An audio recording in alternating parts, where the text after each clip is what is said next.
নমস্কার, কেমন আছেন সবাই? আমার একটা নতুন ব্লগে আপনাদের সবাইকে স্বাগত জানাই।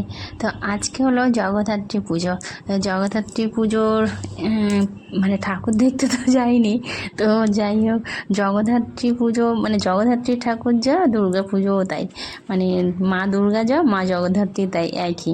দেখবেন মা দুর্গাও সিংহের উপরে বসে থাকে, আর মা জগদ্ধাত্রীও সিংহের উপরেই বসে থাকে। তো যাই হোক, মা দুর্গা শুধু 10টা হাত, এটাই ডিফারেন্স। তো যাই হোক, আর অনুষ্ঠান পুজো যাই বলো, খাওয়া দাওয়া তো সঙ্গে থাকেই। তো সেই জন্য খাওয়া দাওয়াটা আগেই দেখিয়ে দিলাম। তো এবারে দেখাই ঠাকুর দেখা। তো এটা কিন্তু জগদ্ধাত্রী ঠাকুর নয়, এটা দুর্গা পুজোর সময় দেখা ঠাকুর। তো এটা আমার বাপের বাড়ির ওখানে। তো বাপের বাড়িতে গিয়েছিলাম, গিয়ে ঠাকুর দেখতে বেরিয়েছিলাম। মানে আমরা আমি, আমার উনি, আমার বোনের বর, মা, আর সেদিন দিদি যায়নি। তো আমরা কজন, আর বোনের ছেলে ছিল, আমার ছেলে মেয়ে যায়নি। সেই সময় আমার দেওর যা ছিল আর ছেলেগুলো ছিল, সেই জন্য যায়নি। তো যাই হোক, তো আমরা সন্ধ্যাবেলা আমরা 5জন ঠাকুর দেখতে বেরোলাম। বেরিয়ে প্রথমেই আমাদের দুর্গা মণ্ডপে, মানে আমাদের হাড়োয়া দুর্গা মণ্ডপের ওখানে খিচুড়ি দিচ্ছিল। দুটো ঠাকুর দেখার পরে তারপরে দুর্গা মণ্ডপের ওখানে গিয়েছি, ওখানে ফাংশানও হচ্ছিল আর খিচুড়ি ভোগ দিচ্ছিল। তা সবাই মিলে একটু খিচুড়ি ভোগ খেয়ে নিলাম। নেওয়ার পরে তারপরে আরও যা বাদ বাকি সেই ঠাকুরগুলো দেখছিলাম। তো বেশ ভালোই লাগছিল একসঙ্গে ঠাকুর দেখা। আর বাপের বাড়িতে মানে পুজোর সময় আমি একদিন হলেও যাই। মানে আমার 15 বছর বিয়ে হয়েছে, তো 15 বছরের মধ্যে একদিন হলেও আমি বাপের বাড়িতে যাই। যেমন মা দুর্গা বাপের বাড়িতে আসে কৈলাস থেকে, এই মুহূর্তে আসে, তো আমিও একদিন হলেও বাপের বাড়িতে যাই। এটা আমার মানে কি বলবো, সেই বিয়ের পর থেকেই এটা আমার নিয়ম হয়ে গেছে। আর যাবো ভবিষ্যতেও, ইচ্ছা আছে যতদিন থাকবো পৃথিবীতে, তাও বাপের বাড়িতে পুজোর সময় একদিন হলেও যাব, ঘুরে আসবো। তো যাই হোক, ঠাকুর দেখা হলো ওখানে। তারপরে আরও হাড়োয়ায় যে ঠাকুরগুলো, অনেকগুলো ঠাকুর উঠেছিল, সব ঠাকুরগুলো দেখা হলো। তো আরও অনেক জায়গায় ঠাকুর ছিল, সেগুলো আর দেখা হয়নি, কারণ বেশি ঠাকুর দেখা হয়নি।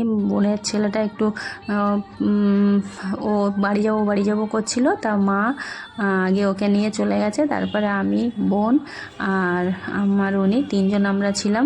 3জন লাস্ট কটা আরও 2-3টে ঠাকুর দেখলাম, বেশ ভালো লাগছিল। আর ঠাকুর দেখা মানে পুজোর সময়, দুর্গা পুজোর সময় লাইটিং তো অবশ্যই থাকবে। আর লাইটিং সত্যি বেশি যেন লাইটিংটাই বেশি চোখে পড়ে, বেশি ভালো লাগে। তো এটা ছিল হাড়োয়ার মধ্যে আমাদের লাস্ট ঠাকুর দেখা। এই ঠাকুরটা দেখার পরে তারপরে আমরা বাড়ির উদ্দেশ্যে রওনা হচ্ছিলাম। তারপরে কিছু দূর আসার পরেই আমাদের ওখানে একটা জায়গা আছে, যেটা মানে কি বলবো, খাসবালন্ডা। তা খাসবালন্ডা ওটা হচ্ছে আমাদের হাড়োয়া, মানে আমাদের বাড়ি থেকে হাড়োয়া যতটা ডিস্টেন্স, তার মাঝখানে খাসবালন্ডাটা পড়ে।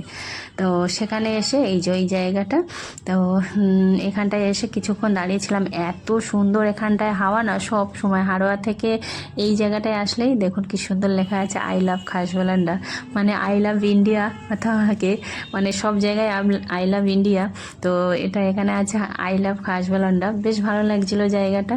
আর এখানে তখন আমরা হাড়োয়াতেই স্কুল, মানে এইচএস পড়েছি হাড়োয়াতেই। তো এই খাসবালন্ডা এটা হচ্ছে ঠিক মিডিল পজিশানে, আমাদের হাড়োয়া থেকে বাড়ির মিডিল পজিশানে খাসবালন্ডা। আর এখানে আমাদের একটা কলেজ নতুন করে, এখানে একটা জুনিয়র হাই স্কুল ছিল, কিন্তু আবার নতুন করে একটা কলেজ হয়েছে, আইটিআই কলেজ, মানে ইঞ্জিনিয়ারিং কলেজ। তো সেই জন্য এই জায়গাটা আরও বেশি সৌন্দর্য, বেশ সুন্দর হয়েছে। তো ওখানটায় কিছুটা সময় কাটালাম, কেননা ওখানে এত সুন্দর হাওয়া হচ্ছিল, বেশ ভালো লাগছিল। তারপর আমরা চলে আসলাম বাড়িতে। দেখুন নিজের বাপের বাড়ির পুজো প্যান্ডেলটা দেখুন, মানে কত সুন্দর। আমাদের বাবাদের পুকুরের পাড়েই এই প্যান্ডেলটা হয়, মানে আমাদের ক্লাবটা। আর পুকুরের এপার থেকে আমি ছবিটা তুলছিলাম, কত সুন্দর লাগছিল ভিউটা, খুব সুন্দর লাগছিল। কালী মন্দিরটাও যেমন সুন্দর সাজিয়েছে, আর পুকুরের চারপাশে লাইট দিয়ে এত সুন্দর করে সাজিয়েছে না, মানে চোখটা লেগে লেগে যাচ্ছিল।